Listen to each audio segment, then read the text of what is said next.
All right. Thank you so much for having me. I think it's been a pleasure studying at the Faculty of Kinesiology, University of Regina, doing my PhD, which I completed last year, December. So kind of like a year now, and it was really exciting. I learned a lot from the faculty and from the university as a whole in terms of technical skills, professional development. I think I really learned a lot. So the faculty would always be a significant part of me and would always stay in my heart. And I met a lot of nice people. So I'm going to start with just a little bit about myself, which these two little ones are my little boys. One is 3-year-old, the one on the right, Joseph, and the other one, which is just a week old today, actually. So he came last week, Wednesday, 5 a.m. And he's going to be doing his naming today after this presentation. So we're going to name him Jeremy and many other names. So during my PhD program, we had Joseph, and it was a really good experience. So I have an international background, going from one country to another, studying across the globe, starting from Nigeria to moving to UK and then moving to Canada to do my PhD. So I really want to say I'm excited to be here today to talk about some of my PhD work that I did. The presentation will be solely, just giving a snapshot on the background knowledge on my PhD and just stepping down to some of the findings from the work that I did, but it won't be all of the findings. So hopefully it will be interesting to some extent. Personally, I like to start from an international perspective when I'm presenting, and I want us to look at the global prevalence of inactivity among adolescents, which is related to my work. And this is a chart just showing WHO's breakdown on the number of people that are actually inactive across the world, especially when it comes to adolescents. And they looked at 11 to 17 years of age. So we'll look at the color codes here. We'll see that the deeper colors are the ones that are higher than the lighter ones. And the average that was estimated in 2016 was actually around 80% or 81%, more than 80% of the global adolescent population are considered insufficiently physically active. So they're not getting up to the recommended physical activity that they need to be getting per day. So with that in mind, we look at the chart, we'll see that some countries are kind of higher than that average. Canada is just around 76%, just lower than the global average, and similar for United States as well, which is actually lower than Canada, but Mexico has a higher range. At this time, I think the data was not presented here for them, but the Mexico data has actually been presented now. That I could have updated, but I didn't. And they have a higher prevalence compared to Canada and United States. So we know that physical inactivity is a major problem, as well as sedentary lifestyle as well. Physical inactivity, which would be easily considered as insufficient physical activity below the minimum recommendation, while sedentariness would usually be considered as, generally as sitting too much or being in a reclining position or lying position for extended period of time. So just that gives us a global perspective, and evidence points to increasing health burden from this physical inactivity and excessive sedentary lifestyle, and particularly because of the risk for deadly chronic diseases which are causing mortality. Obviously, coronavirus is taking the major mortality at this time, but we know that over the past decade, the chronic diseases such as cancer, cardiovascular diseases have been the leading causes of mortality across the globe.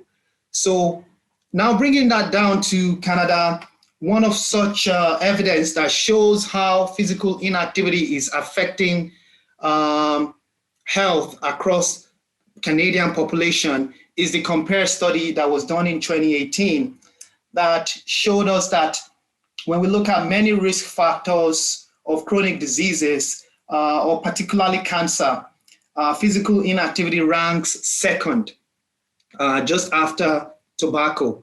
Physical inactivity ranked second as the second leading cause of preventable cancer. So this COMPARE study is a study done by Canadian Cancer Society, and it's a study that sort of shows us that, you know, when we take away tobacco, the next thing on the list as a major risk factor for cancer, which is the leading cause of mortality for over a decade in Canada, is something to be concerned about. And when we look at the chart, we'll see some interesting risk factors as well, including excess weight, including sedentary behavior as well. We also see even nutritional factors, but this evidence is showing to us that of recent, physical inactivity is coming to the top of the chart as a leading cause of preventable cancer. So that's something to take note of as we progress. That this is one of the reasons why physical inactivity is arguably considered as one of the greatest public health threats in the 21st century. So, and again, giving more background on what led to this work that I did is the knowledge on immigrant health. So basically on immigrant health, we know that there has been an increasing influx of people from a context of, you know, low resource to high resource context, which is what we see when we see people moving from low and middle income countries to high income countries like my situation, coming from Nigeria and then moving to United Kingdom and then moving here to Canada. And then we have some phenomena around immigrant health. First one is the healthy immigrant effect, which is a phenomenon that explains that immigrants tend to come into a new country with a higher health status, So basically, these healthy immigrant effect, you know, has been attributed to some of the selective factors of international migration and admission, you know, particularly high education, finance, and health status. So in other words, the Canadian immigration system, as an example, uses a human capital system to access people that come into this country based on the immigration stream. And they use some selection of factors like, you know, language proficiency, highly skilled work experience, high educational qualification, economic productive age group, and successful health check or health assessment. So if you don't have all this checked off, you are unlikely to get a high score in a comprehensive ranking system that brings people into the province, into the country and to respective provinces. So these factors, we can see that when we talk about highly skilled work experience, education, age, health assessment, these are very important determinants of health. And studies have shown to us that these are some of the factors that explain the healthy immigrant effect. We also have the negative acculturation effect, which is also an interesting phenomenon that explains that, you know, the health status of recent immigrants or immigrants tend to decline over time as they reside in the new country. Now, a lot of factors too has been attributed to this, including having the impact of the physical and social environment, and in some cases, having an obesogenic environment that we have in many of our high-income countries or highly industrialized societies. So these are some of the phenomena that surrounded immigrant health and guided the study that I did during my dissertation, during my PhD work. And another thing is the idea that when we bring it down to physical activity and its relation to immigrant population, studies have shown that recent immigrants tend to have a lower physical activity level compared to established immigrants or their established counterparts. And in like manner, lower than Canadian-born counterparts. So we definitely see that there is need to look at the physical activity participation among immigrants. And when we take that forward, looking at the rationale of the study, we know that physical activity tends to decline with age. So as people grow older, particularly in adolescent stage, they have reduced physical activity levels. We also know that recent immigrants can easily become inactive as they move into a new country and having to deal with a lot of resettlement challenges and having to juggle so many things together at the same time. So that sort of show that recent immigrants are highly susceptible.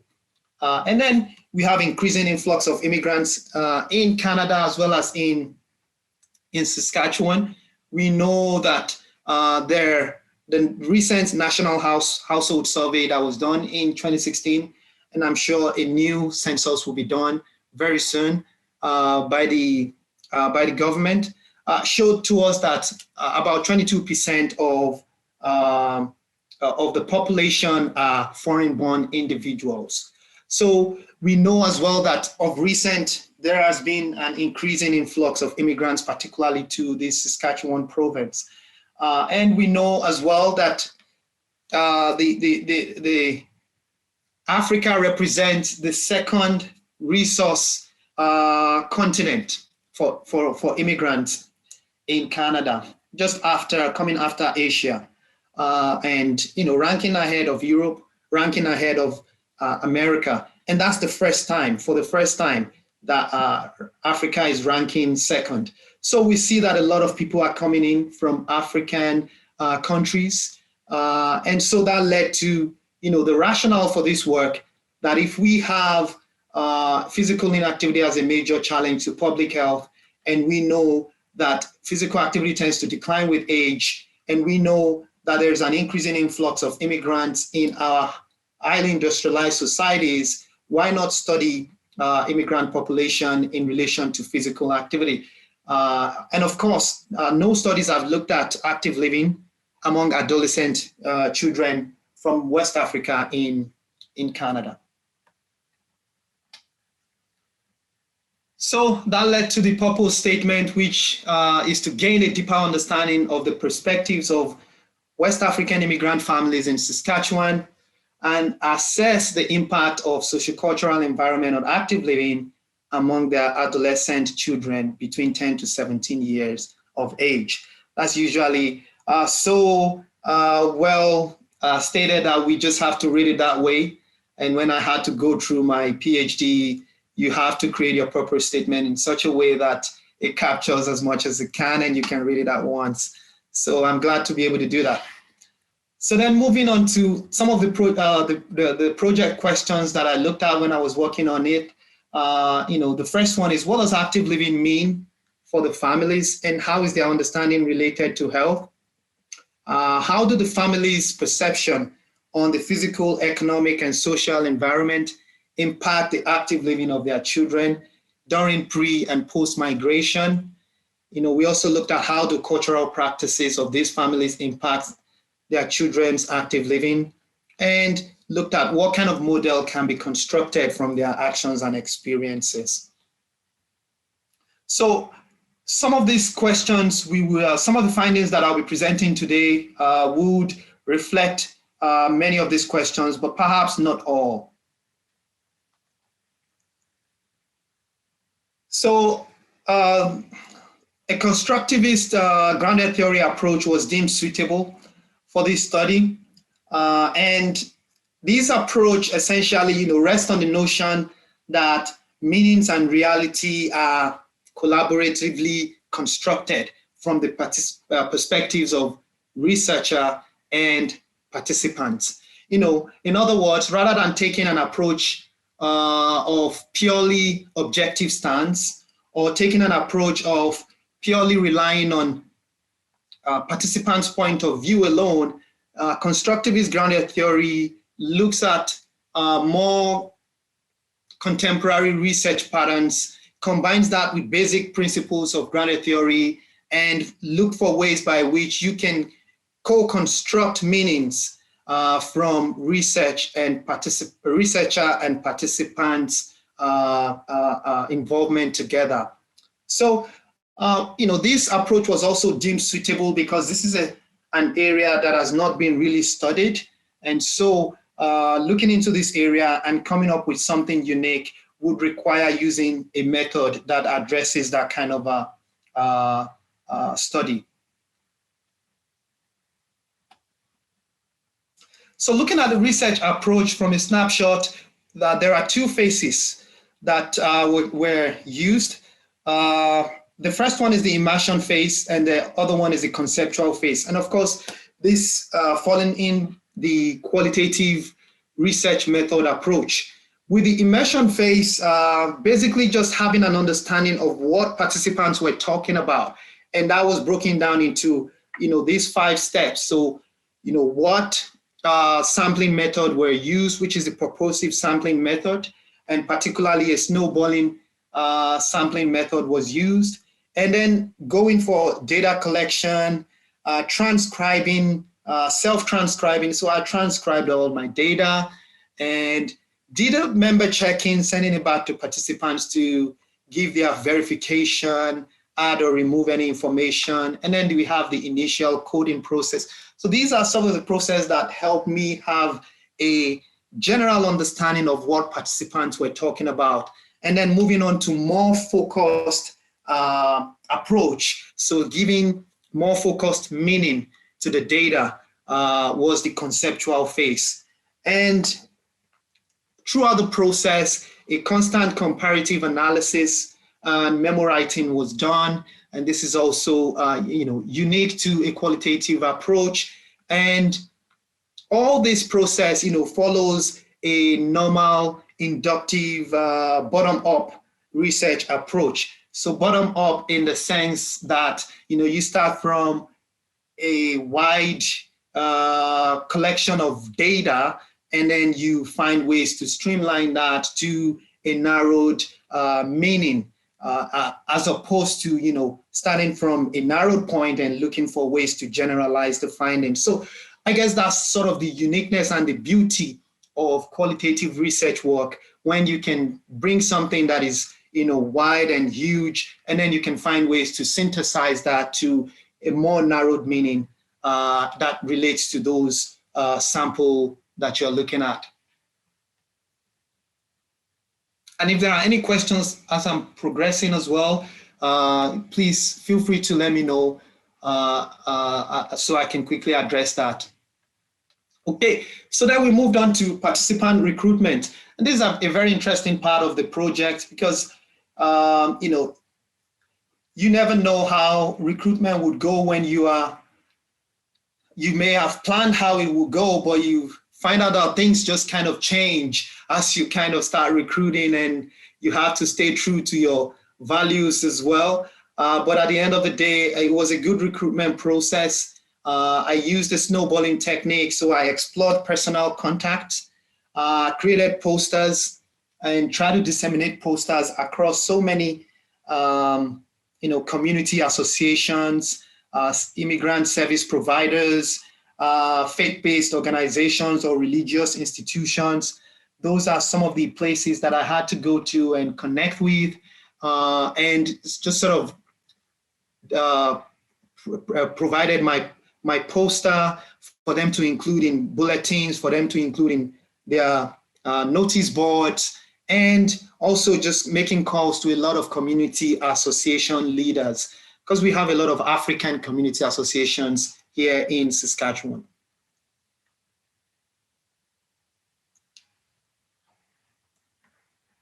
So then the selection criteria that guided this work, I looked at only recent immigrants from West Africa, and there are about 17 countries from West Africa. Well, interestingly, only 3 of the West African countries, or my participants came from only 3 of the West African countries, which are Ivory Coast, Nigeria, and Ghana. And unsurprisingly, these are the 3 countries with the highest proportion of people here in Saskatchewan. So that's probably the reason why all efforts to capture so many people from other West African countries came to no successful participants. So we looked at people that have been in the country for less than 10 years, and studies have also looked at this as well. So we followed that. And then parents and children from each family. So I spoke with at least one parent and any child that falls within the eligible age, and the eligible age was 10 to 17 years of age. So any child that falls within that age range was interviewed, and in some cases, about 2 participants, were included. Families currently residing in Saskatchewan, rural or urban, but most of the people that finally were recruited were from the urban area. There were about 2 people from rural areas. Every participant was able to communicate in English, and every participant was able to move without assistance. The English thing, we spoke with my committee at some point, and we decided that we should make sure that we capture people that are from Francophone countries and they are from West Africa. So at some point, I had to connect with a lot of Francophone. I had to do some translation for consent forms and things like that. But eventually, no participants came from Francophone area. So things work out good. Then we did our collection. I divided into 2 phases. There are 2 phases. The eligibility phase, and then we have the interview phase. With the eligibility phase, a 5-minute survey was created, and this survey focused on the demographic information, where how many children do you have in your household, how long have you been in the province, and just sort of going through the selection criteria that I mentioned earlier. Those were the things that were asked in the eligibility phase, and participants got to have an understanding of what the research was all about as well, and some of the ethical issues around that. And we found that most people completed that online, but in the case where people were not technically savvy, I still connected with them when they were ready for the interview and made sure that they filled that before the actual interview began. Then the interview phase, so in-person consent was given, and I conducted semi-structured in-depth interviews, face-to-face, and also with using Skype. So at that time, we didn't have COVID yet, and Skype was what I used, and it was good with Skype at that time, and we know that Skype has been in the game for a while. So like I said, separate interview with parent and child, and then member check-in was done.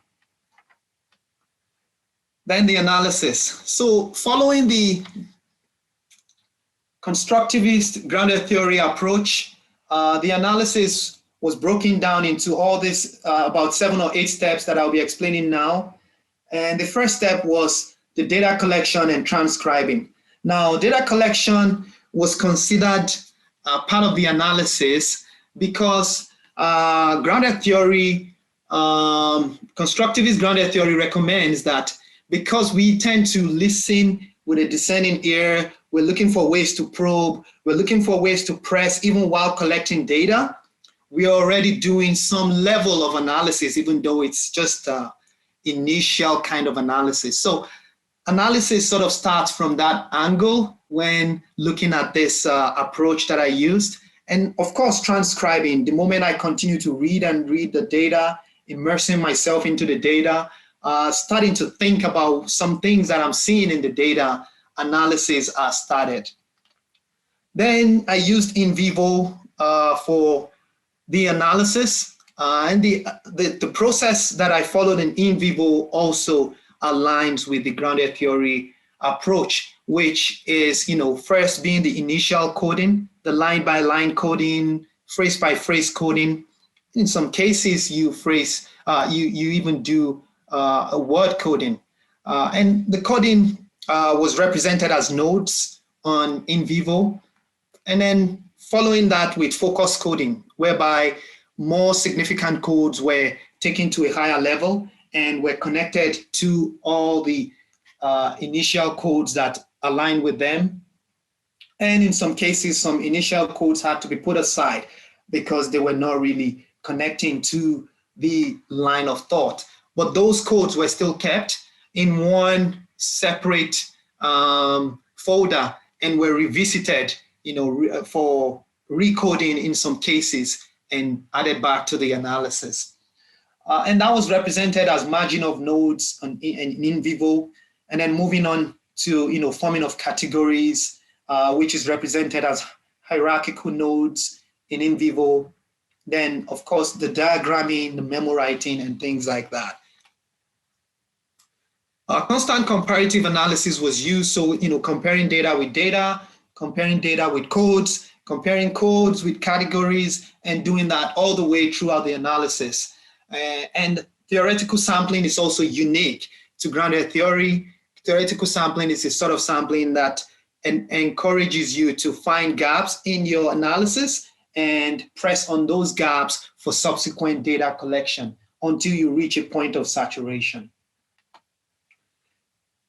Journal entry was done, very unique to qualitative work as well, and very helpful to continue to reflect on how personal experiences, historical experiences may have impacted the results or the findings, or may actually, whether it has or may have an impact.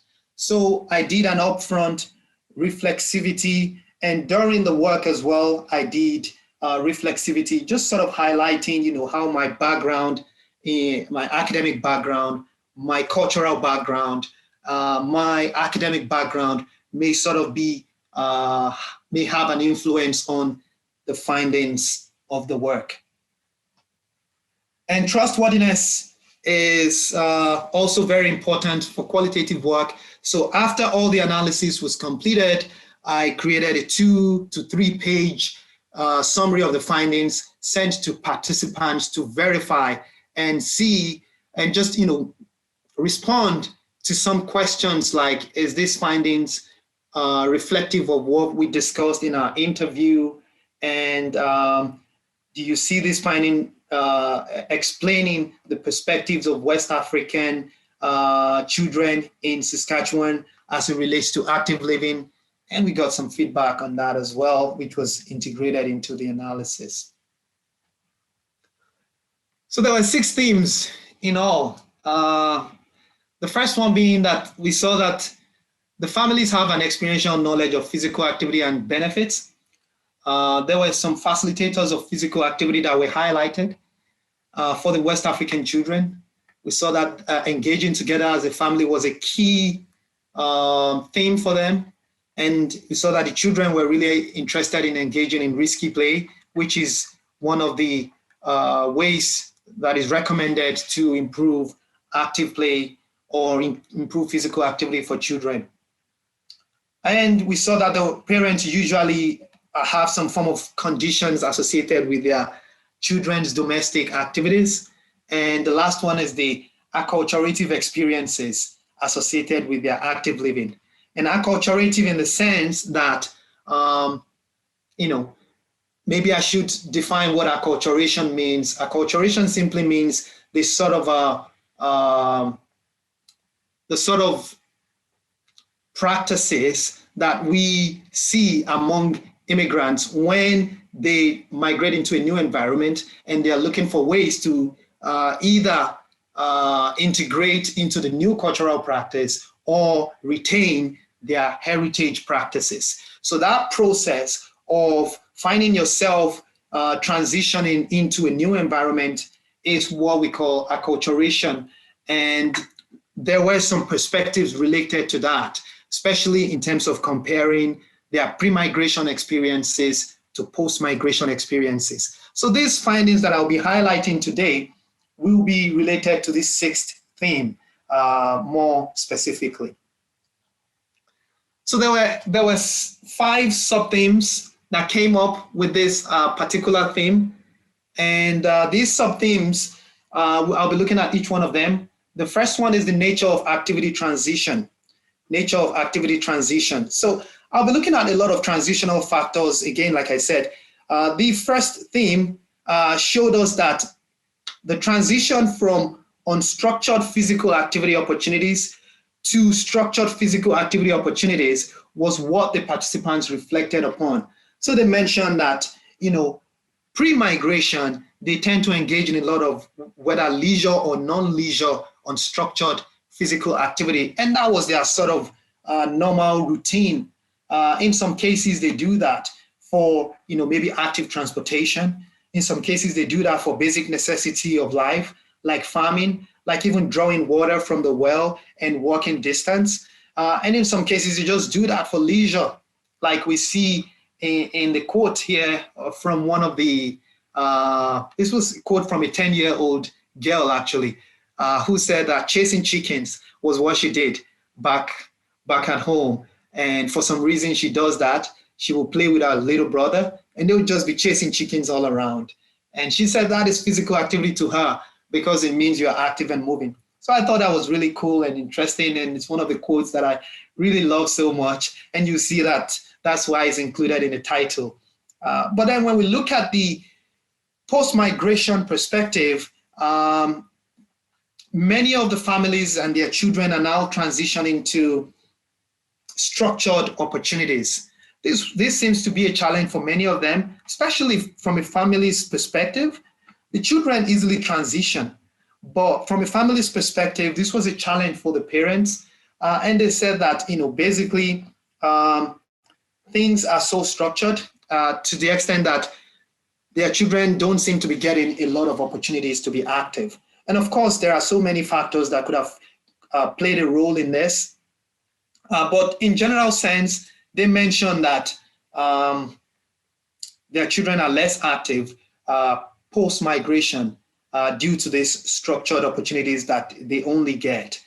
So even when we spoke to some parents and told them that, what about the opportunities that you can get for your kids? They discussed so many challenges that are associated with that. And we'll look at that also in the 4th sub-theme. Then the second one is independent mobility transition. So this is also something that was commonly reflected. Independent mobility transition, as we know, is sort of explaining the freedom that children have to engage in play, whether at school or in their residential area.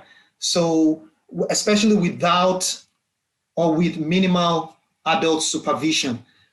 That is what independent mobility simply means. And children explained a lot around this factor.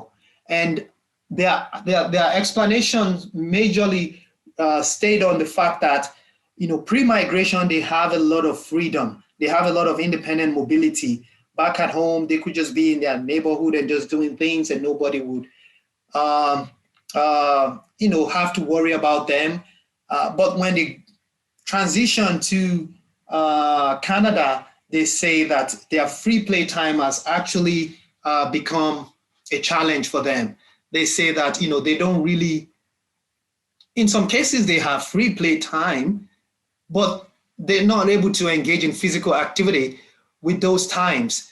And in most cases, they are just indoors. They're not able to maybe go outside and things like that they would do pre-migration. Of course, physical environment like weather has a factor to play, but there are so many other factors too that were highlighted in this particular case. So if we look at this code here, a child was saying there's not much freedom. It's like you have to go through a system in order to just play or to do certain sports. You have to sign up, and things like that. Sometimes, these are really good practices as well, but it looks like it's difficult for recent immigrants to continue to keep or maintain their physical activity levels because of their reduction in freedom to do activities themselves in their neighborhood.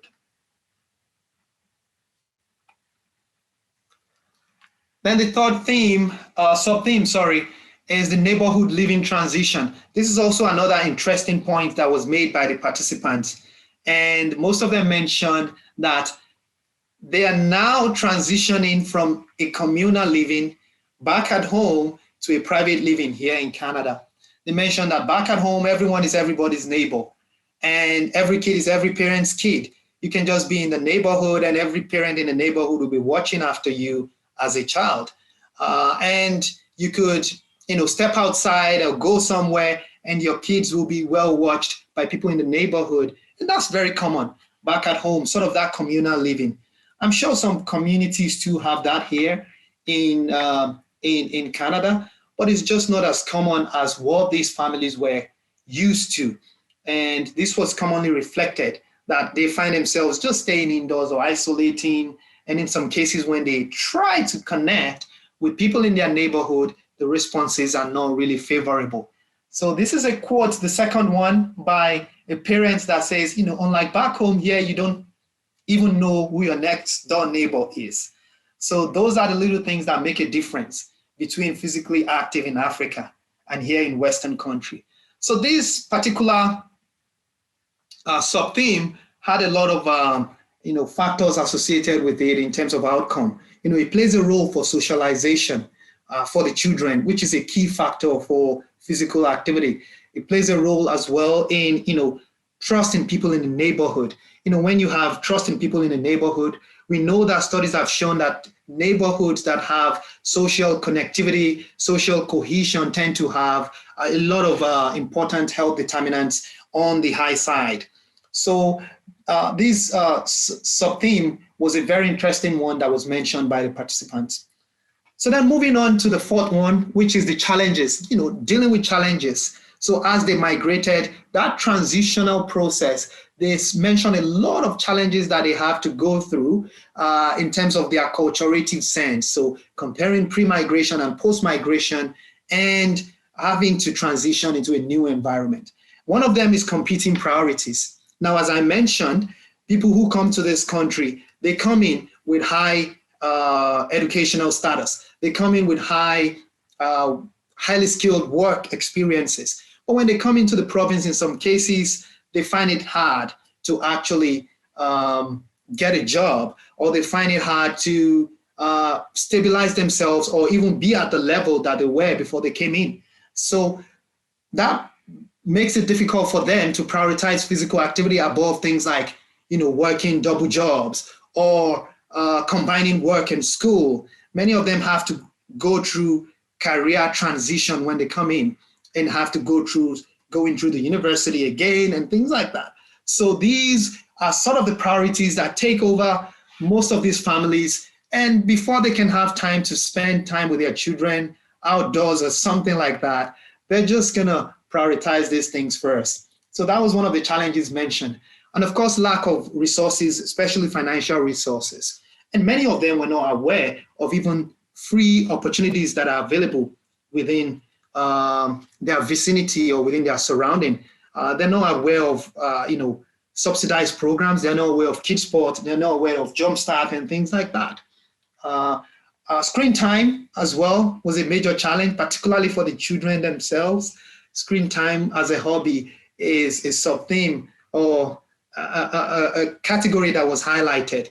And the reason why I said that why this is mentioned as a hobby is because the first thing that I said to the children when I had interview with them was, nice to meet you. Can you tell me a little bit about yourself and what you like to do? And many of them will just tell you, oh, my name is Bryant, and the things that I love to do for fun is just be on my phone, be on my tablet, and just having fun and YouTubing and blogging. So those were the things they mentioned, even without even probing, as what they like to do for fun. And over time, as I continued to talk to them, I realized that screen time was one of the major challenges that, many of them come from societies where they didn't have a lot of access to these things. And in some cases, there is no free access to electricity in many neighborhoods back at home. So, having to experience that change, people may tend to abuse that new opportunity that they have and embrace it so much that it becomes a major habit.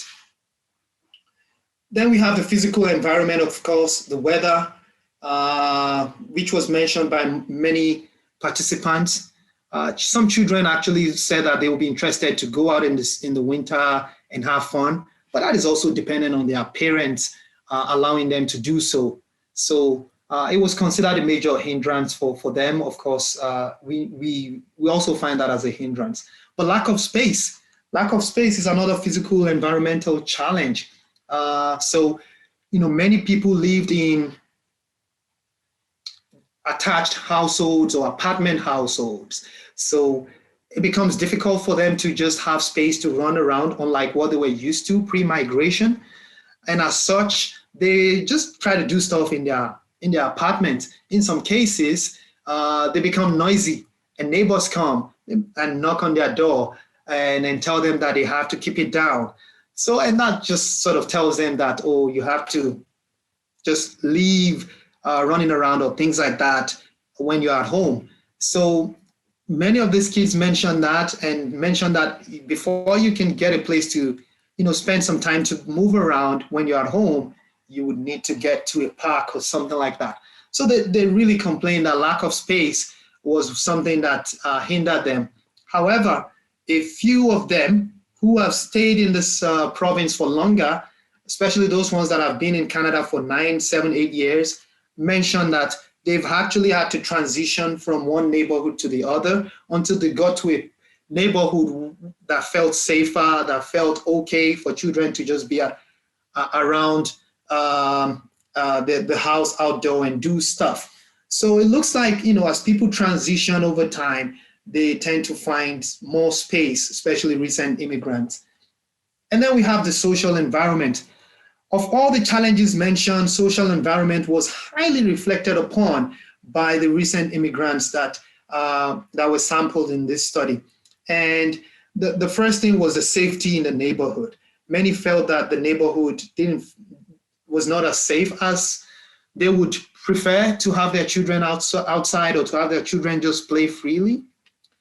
They mentioned that, you have cars trooping in and out in cul-de-sac area where children are running up and playing sports, and sometimes strange faces coming in and out. Sometimes strange faces coming in and calling on 10 or 11-year-old girl. And, parents sometimes stay there with them, but they can't do that all the time. So they felt like, that safety was a major one. And the other one is the bullying. Bullying was highly mentioned by a good number of the participants, especially the children that took part in this study. And they mentioned that, it has a major impact on their ability to engage in physical activity. Sometimes getting bullied during recess sort of just automatically prevents you from getting encouraged to be active during recess. So they mentioned that. They mentioned discrimination, especially in terms of rejection. in terms of overgeneralization based on perceived race.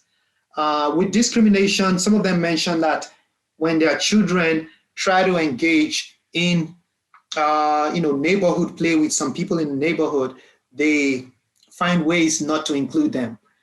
There was a particular child who mentioned that, and when I interviewed the parents separately, the parent also mentioned the same thing. And other children would say, oh, I'm too good because I'm Black and I'm not going to play with you. And those sort of things happened, and they reflected on it in the analysis as some of the things that hindered them from engaging in physical activity, which is not something they experienced pre-migration, because when they were back at home, they get into the neighborhood with anyone they want, they engage in physical activity or play or sports with anyone in the neighborhood, and things are fine. So social environment was a major challenge mentioned. Stigma was also mentioned. Parents said, oh, I don't want to let my kids out, and maybe something happens and then I'll be called a bad parent in the neighborhood. And I don't want to have issues with, child protection services. And those kind of things were the things they mentioned.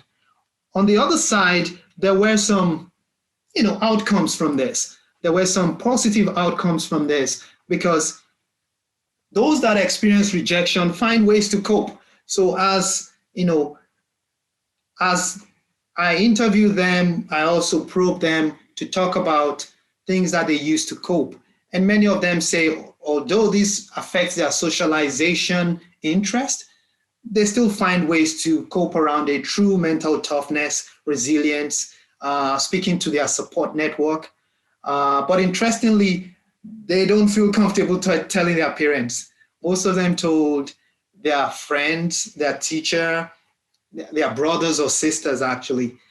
They feel like maybe the parents will embarrass them by going directly to the school and creating a scene. So many of them mentioned that about 2 or 3 of the people that I spoke to mentioned that they don't actually tell their parent at first, but when they tell their brothers or sisters, those ones relay the message to the parents, and the parents eventually intervene.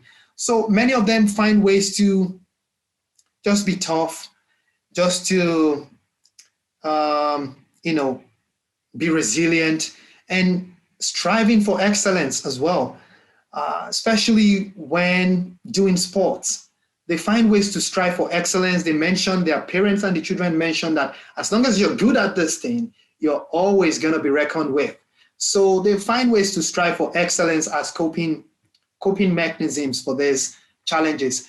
But there were internalization experiences too. When we look at the quotes here, we'll see that some of these experiences reflect internalization.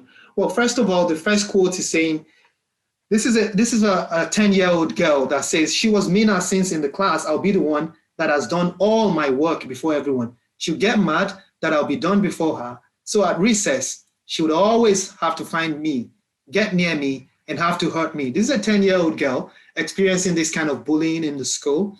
And the second quote is reflecting, she felt some kind of rejection. So I told her that I've been in the same situation, but it doesn't define who I am. It is bound to happen, and you just face it. That speaks to internalization for me. They believe that it is a societal norm. It's going to happen no matter what, and you just have to find ways to overcome it.